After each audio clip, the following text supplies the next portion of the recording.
So it's the next day, and we're doing the second test plot, and this one's going to be with Seedway. We have John back and Rachel back from last year. Good morning. Thank you for having us back. And Christoph today has figured out his AB line. It's still got a curve. Maybe he did an adaptive curve to make sure that he planted everything. Anyways, he got it to work this time. He felt like an idiot because it's just a computer, but he got it figured out. But we're gonna have John and Rachel here kind of walk us through what this year's plan is.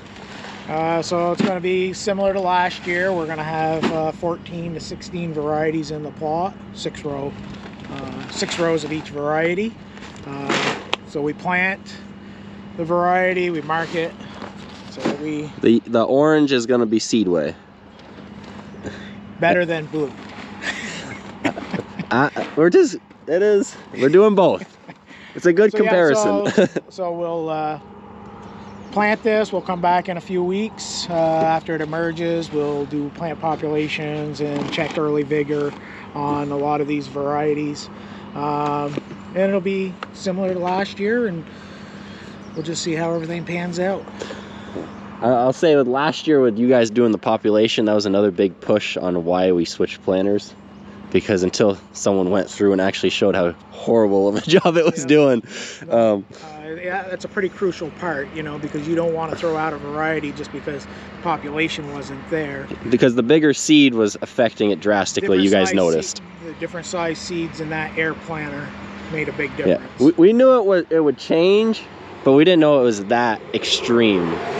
I don't know what the biggest change you guys saw last year in population. So we had some varieties. You could see the difference if it was because you can only adjust the air pressure of those white planters, and if you get 2 different size seeds, you try to find a happy medium there, and one of them's going to suffer. Yep. But this thing is there's no air on it, and it just grabs each seed and pulls it down. Is this a commercial for Kinsey? No, this is just commercial of it's what we got. I mean, if Kinsey wants to sponsor us, I will not complain. All right, so he's getting back here now. So we'll vacuum out these hoppers and get it ready for the next varieties. All right. So John's sucking out the leftover seed, and Rachel's putting about 1.5 cups in, and that's enough to reach all the way to the end. 6 and 6 again. We got that little vacuum set up. Very similar to the other style from yesterday. Just this is a single tube.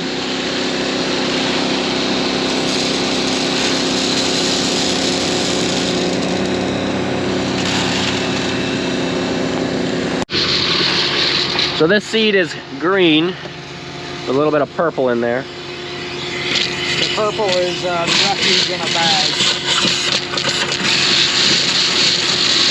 For the people that don't know the reasoning of the different color seed. So when we went to traded varieties of corn, farmers were supposed to plant a certain amount that wasn't traded so we don't get resistance to the traits. Yeah.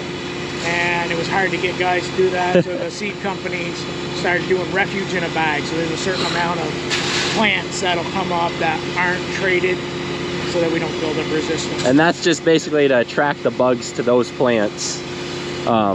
Because you're gonna have bugs coming in, and that's just, they'll take the hit. So whenever you go across the field, sometimes those ones will be taller than the actual corn that's planted.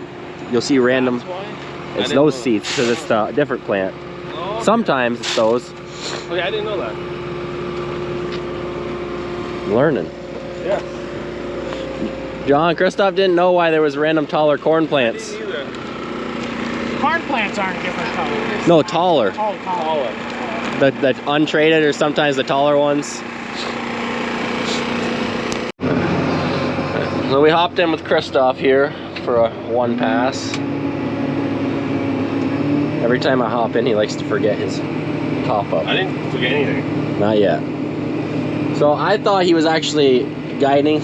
No, he got it figured out, yes. But then but the low, I just wanted to keep it up with the he wanted to track with yesterday's stuff, because otherwise at the end there was going to be on that one pass a 5 to 10 foot gap. Yes. And then you'd have to come back and plant it, and then you'd have corn crossed over, which this way, if it wasn't it's gonna match the wood line anyway, so it'll be just fine. Yeah. If he didn't mess up yesterday, he would have been good, but he did learn how to do it. So retarded.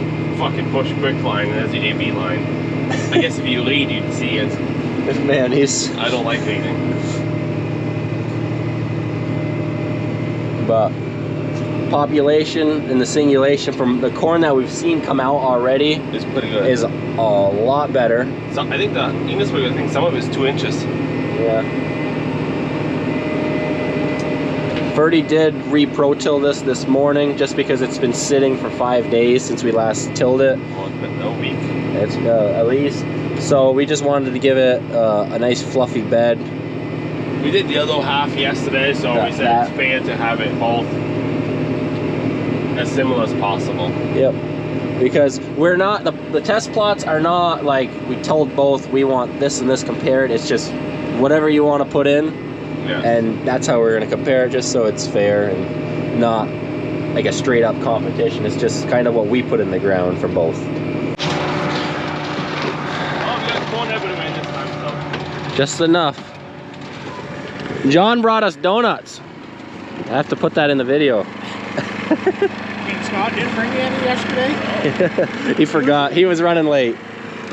He was like, he meant to, but he was running late. That's okay.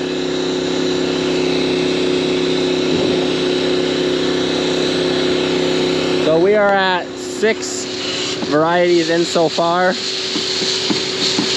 We're gonna go over until they run out of seed varieties, or until it's not square anymore.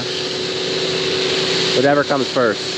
Yeah, you probably do well to do 16. United.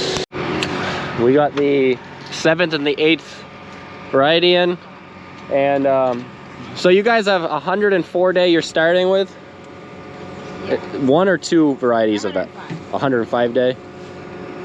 And then is it just going down and Yep. how? These are 100, and then we'll see how much room we end up with. Okay. They go down to 92. How many of these are like seeds that aren't out yet, or are they all already on market?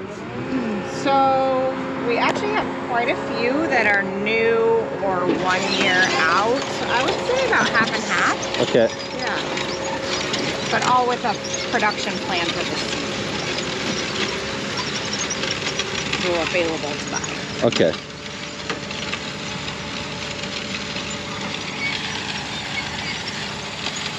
Don't mess with John when he's counting. Sometimes I gotta take my shoes off. Are there any brands you're like specifically looking at, or varieties I mean, for this year? We like to look at them all. We do have some new ones, but we got favorites too. Why is that? Because they performed year after year. Consistency is key. Consistency is key. Yeah, we have a few new trait packages.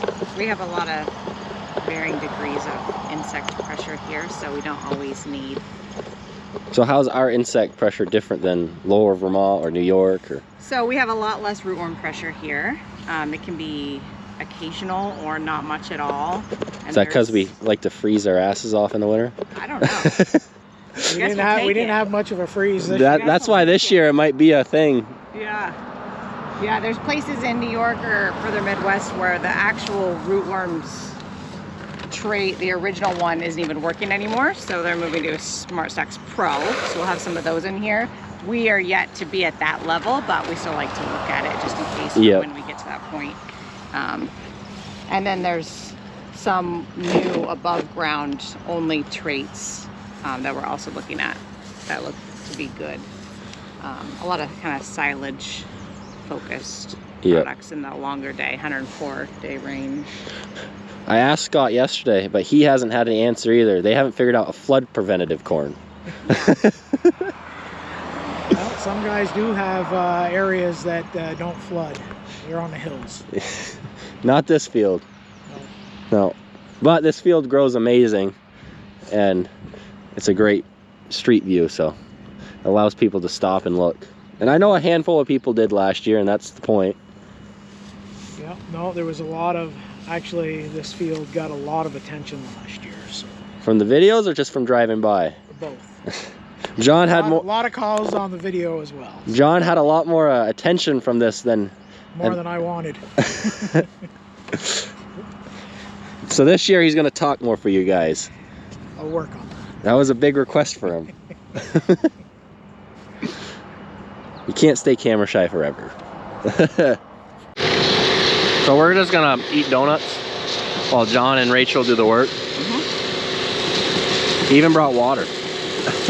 You're doing great. It's not often that we don't have. Oh, there's the fire truck. That's a hell of a unit.